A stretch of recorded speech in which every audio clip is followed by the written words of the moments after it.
तो इस वीडियो में हम लोग पढ़ने वाले हैं साक्षी प्रिया का chapter 4 class 7 direct and inverse variation class 7 में। हाँ क्लास 8 सॉरी।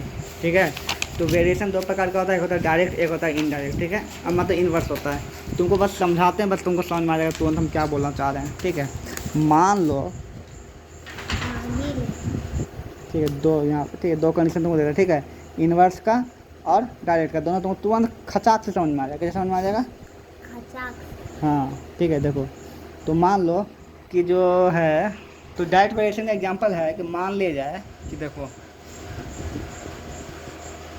5 आदमी जो है, 5 आदमी को खाना का जो जरूरत पड़ता है वो 180 किलो। कितना किलो? 180 किलो। 5 आदमी 180 किलो खाता है एक महीना में। ठीक है, तो बताओ कि 900 किलो कितना आदमी खाएगा? 5 से ज़्यादा या 5 से कम? अरे मटकी, 5 आदमी 180 किलो, 900 किलो एक ही महीना समय है, तो ज़्यादा आदमी को लगेगा ना। तो हम यह देख रहे हैं कि जब ये देखो 180 से 900 हो गया, बढ़ गया। जब ये बढ़ा तो ये भी क्या हो रहा है, ये भी बढ़ ही रहा है ना, बढ़ेगा ही ना। इसको मान लो x। ठीक है, इसको निकालना है तो दोनों बढ़ रहा है। जब ये तीर के निशान दोनों सेम डिस्टेंस में हो, मतलब सेम है, तो ऊपर जा, दोनों ऊपर जा रहा है, नीचे जा रहा है, दोनों का नीचे चला जाए, मतलब ये अगर घट रहा है ये भी घट रहा है। ठीक है, तो इसको बोलते हैं डायरेक्ट वेरिएशन। क्या बोलते हैं इसको? डायरेक्ट वेरिएशन बोलते हैं। एक और एग्जाम्पल है तो जिसमें घटता है, देखो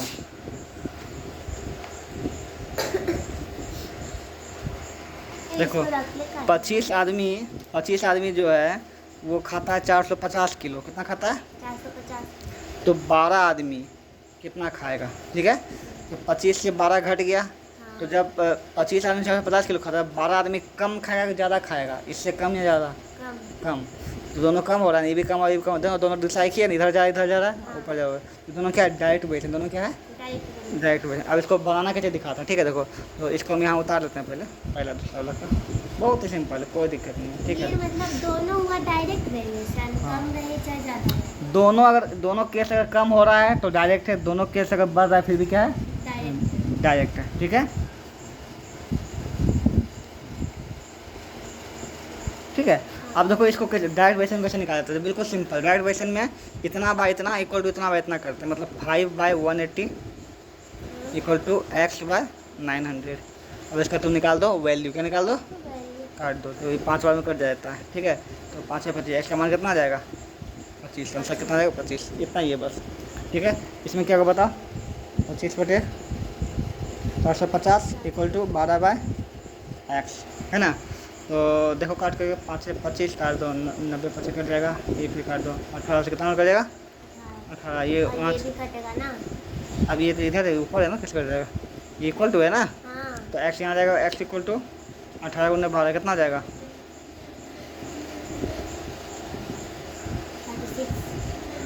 24 आ जाए, आंसर आ जाए। ठीक है, समझना कि डायरेक्ट वेरिएशन कैसे बनता है?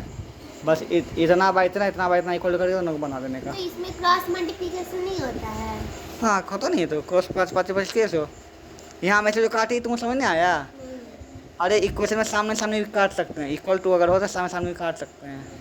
अगर नहीं समझ आया तो तुम जैसे करते हो करते, जैसे 180 है ना, यहाँ पे इसको 900 छोड़ दो। ठीक है, अब देखो ये यहाँ गुना होगा तो क्या हो जाएगा? 180 x हो जाएगा और 5 × 900 हो जाएगा। इसलिए x इक्वल टू क्या हो जाएगा बताओ? 5/900 और ये 180 हो जाएगा यहाँ पे। अब खाली इसको 5 बार में कट जाएगा तो कितना आएगा? 25 हो जाएगा। ठीक है, ठीक है, ये हो गया डायरेक्ट वेरिएशन। क्या हो गया? Direct variation. अब तो कोई इनवर्स का दिखाता है, बहुत सिंपल। देखो इनवर्स का, तो यहाँ पे देखो, अब एक केस तुमको देते हैं कि 15 आदमी मिल करके 25 दिन में काम करता है। कितना दिन में काम करता है? 25 दिन। ठीक है, तो 10 आदमी मिलकर कितना दिन में काम करेगा? तो 15 से 10 हो गया, आदमी घट गया। ठीक है, तो 15 आदमी कोई काम 25 दिन में करता है, तो 10 आदमी कितना ज़्यादा लेगा समय कि कम लेगा? कम लेगा ना। ज़्यादा लेगा रे पगली। अरे 15 आदमी मिला तब 25 दिन में किया, और आदमी घट ही गया, तब कमा करने में देरी नहीं लगेगा रे, है ना। तो देखो ये घट रहा है और ये क्या हो रहा है? ये बढ़ रहा है ना। समझ आ गया ना? ये घट रहा है, ये बढ़ रहा है ना, कि 15 आदमी कितना 25 दिन में करता है, तो 10 दिन में 10 आदमी तो 25 से ज़्यादा दिन लगेगा ना, मतलब उसको लगेगा 30-35 दिन लगेगा। 10 आदमी 5 आदमी चला गया छुट्टी पर तो ज़्यादा हो जाएगा। तो यहाँ पर हम क्या देखें, ये दोनों क्या हो गया, अपोजिट हो गया। देखो ये घटा, तो ये क्या हो गया, बढ़ गया, है क्या ना, अपोजिट हो गया। तो इसको बोलते हैं इनवर्स वेरिएशन। क्या बोलते हैं इसको, इनवर्स वेरिएशन। ओके, तो इस केस में तुमको क्या करना पड़ेगा, ठीक है, इस केस में तुमको ये करना पड़ेगा कि 15 जो है ना इंटू 25 करना पड़ेगा, समझ में आ गया ना।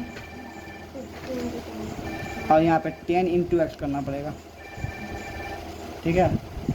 अब एक्स का वैल्यू निकाल देंगे हम। तो अब एक्स का वैल्यू निकालना सिंपल है, बताओ कितना हो जाएगा, बताओ। 15 इंटू 25/10 हो जाएगा, इक्वल टू एक्स हो जाएगा। काट दो, ठीक है। यहाँ पे 2 5 10, 3 5 15, एक्स इक्वल टू 75/2। समझे नहीं समझे। हाँ। इनवर्स में क्या होता है, ये दोनों तो बना तो वैसे ही प्रोसेस नहीं, है ना। वेरी, हाँ वो तो प्रोसेस में ही रहेगा। देखो डायरेक्ट में क्या होता है, इतना बाय इतना, ये ऐसे हो जाता है, ठीक है ना, इतना बाय, दोनों बाय हो जाता है। लेकिन इनवर्स में क्या होता है, ये दोनों मल्टीप्लाई हो जाता है, ये दोनों मल्टीप्लाई और ये दोनों मल्टीप्लाई हो जाता है, ठीक है। तो बाय में ये भी रहता है, तो उसमें क्रॉस वो मल्टीप्लिकेशन सब तो होबे करेगा, तो उसका क्या मतलब है। लेकिन तुमको इसमें ऐसे करना है, डायरेक्ट में हो गया और ये इनवर्स में हो गया, ठीक है। समझ में आ गया। इनवर्स डायरेक्ट में अंतर, मतलब इसमें तीर जो है उल्टा होता है। कभी कभी तीर एगो ई बढ़ेगा तो ई घट जाएगा, ये ऐसे रहता है, एगो बढ़ाते एगो घटा, मतलब उल्टा मोड़ल है, ठीक है। तो हो गया इनवर्स वेरिएशन। इनवर्स और डायरेक्ट दोनों समझ में आ गया। हाँ। चलिए अब एक्सरसाइज बनाते हैं।